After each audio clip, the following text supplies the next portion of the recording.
can. Okay? Looks something like this. And I kick in the inner hamstring.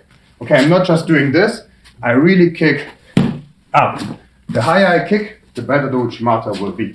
And you can drill the Uchimata without any problems. It's not a too high amplitude move. So I go right here, I go down, up. And now we have a proper Uchimata. Okay? I will not throw my partner too many times today. You can rewatch this, but let's look at it without Linus again one more time. Linus is the line.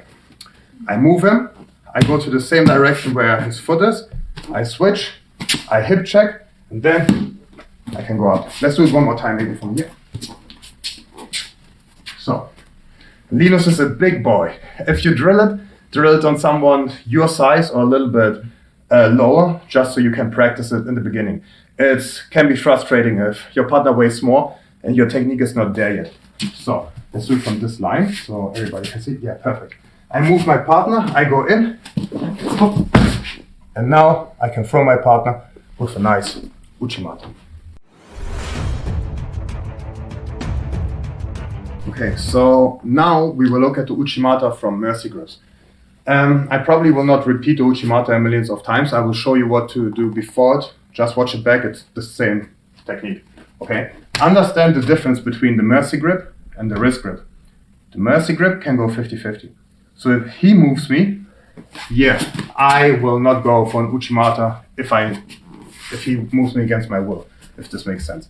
So if I feel that my partner is pressuring into me and he's controlling this exchange, I will gain head position.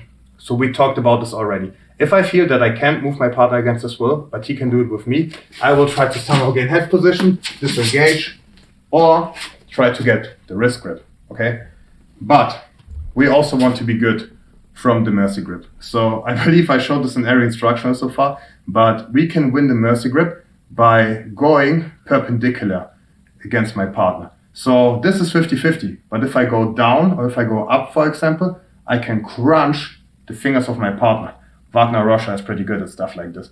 So now I control his hand. And if I can control his hand, I control his arm. If I can control his arm, I can pull my elbow to myself. And now if he tries to move me with this grip, it's very difficult.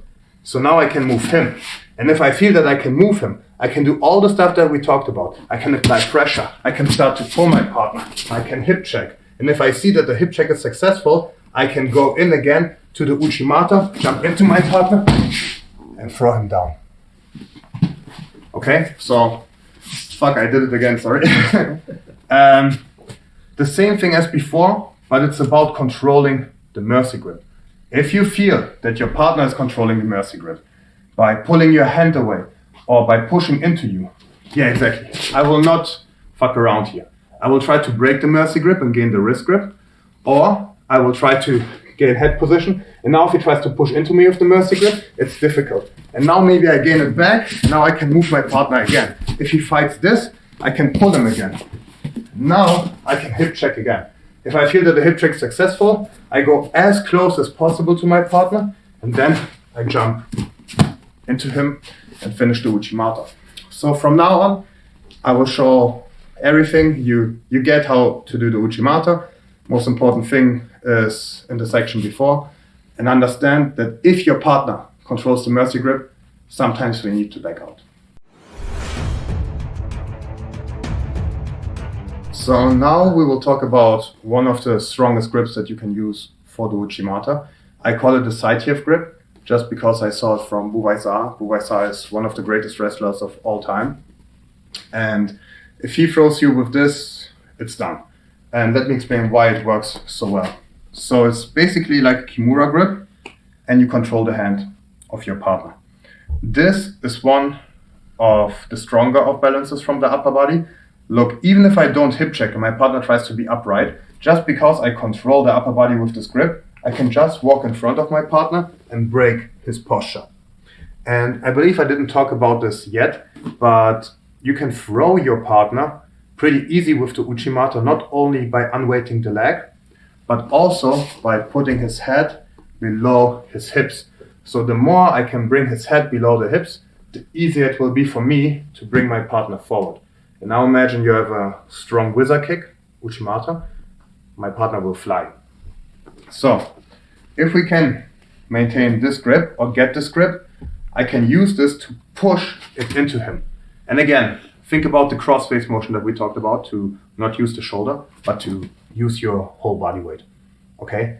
You see how broken his posture is? Even if he tries to come up now, it's very difficult.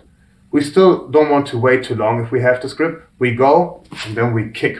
Okay? We do the wizard kick, the Uchimata, as we always do.